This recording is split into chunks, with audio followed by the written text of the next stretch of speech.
Hello guys, welcome back to Anusha's kitchen. So today's recipe is ragi idli anamata. Perfect కొలతలతో రాగి ఇడ్లీ ఎలా చేసుకోవాలో చూపిస్తా.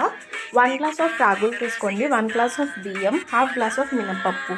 దీన్ని 3 to 4 times మంచిగా వాష్ చేసేసుకొని ఒక 4 to 5 hours సోక్ అవ్వనివ్వండి.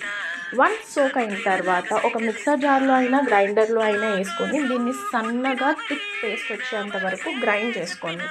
వన్స్ అది అయిపోయిన తర్వాత ఆ బ్యాటర్ని మొత్తం మంచిగా మిక్స్ చేసేసి ఓవర్ నైట్ ఫర్మెంట్ అవ్వడానికి వదిలేయండి. So once next day morning చూస్తే ఫర్మెంటేషన్ అనేది ఇలా ఫామ్ అయిపోతుంది, చాలా థిక్గా ఫామ్ అవుతుంది అనమాట.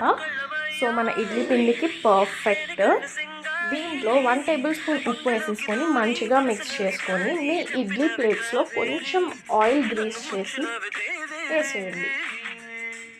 సో ఈ ఇడ్లీలు 15 to 20 minutes స్టీమ్ అవ్వడానికి వదిలేయండి కుక్కర్లో. ఎంతో టేస్టీగా, ఎంతో సాఫ్ట్నెస్ ఉంటుంది, ఎంతో ఫ్లఫీగా ఉంటుంది అనమాట. చూస్తున్నారు కదా ఇక్కడ నాకైతే ఎంత సాఫ్ట్గా వచ్చినాయో ఇడ్లీలు. So you will definitely love it.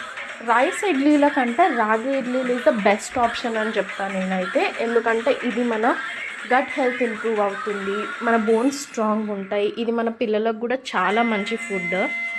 మీరు డెఫినెట్గా ట్రై చేయండి. Bye bye.